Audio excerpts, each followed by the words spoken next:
Bismillah ar-Rahman ar-Rahim, Alhamdulillah, wassalatu wassalam ala Rasulillah, sallallahu alayhi wasallam. As always, we greet you with the greetings of Islam. Assalamu alaikum rahmatullahi wa barakatuh. And you are watching again your brother Gabe Romani talking about positive Islamic psychology, the series, Alhamdulillah, where we are trying to implement the model to develop our community, develop ourselves first, our community, and then, of course, the ummah, and bring about a global change when it comes to the spiritual, the physical, the intellectual, the emotional realm. And of course, that change will be felt by every single individual in this world, inshallah, including the non-Muslims, that we are trying to bring into the fold of Islam, from darkness into the light. لِيُخْرِجَهُمْ مِنَ الظُّلُمَاتِ إِلَى النُّورِ. We talked about the PIP model and the responsibility that we have, our choice in our life when it comes to developing our own selves. Today we're going to talk about cognitive behavior therapy based on positive Islamic psychology, the PICBT, and we're going to talk about group counseling.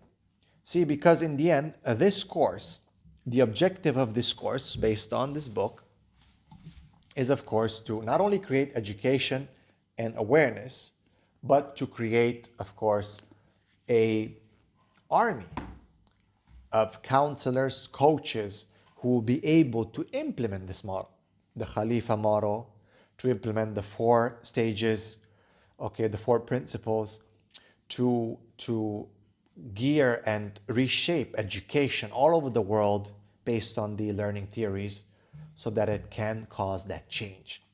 So why is group counseling more important than individual counseling? And how does cognitive behavior therapy help us? Well, the cognitive behavior therapy focuses on the spiritual, the emotional, the mental, and the physical development, right? That inner speech can influence both. And of course, that is all, don't think of it as linear. It's a model. It's a 3D model, basically, with different axes where Iman and Wahi are, of course, the most important. But then thinking about that and conceptualizing those and applying them into the model and using the learning theories are very, very much important. So let us look at cognitive behavior therapy. And counseling or therapy can be delivered on a one-to-one basis, and it can be done by a certified PICBT coach, right? But it is more practical to use the group approach. And why is that? Well, I'll tell you why is that. 2 basic reasons are that almost any kind of group are more efficient and have more resources available, right? And there's more viewpoints in that setting. So basically, you bring together a group of people for a common cause and save time and effort, thereby increasing efficiency. وَتَعَاوَنُوا عَلَى الْبِرِّ وَالتَّقْوَى. Help each other in righteousness and God fear. So a group of people can offer more viewpoints. They can relate more ideas. The Prophet ﷺ took a shura with the Sahaba.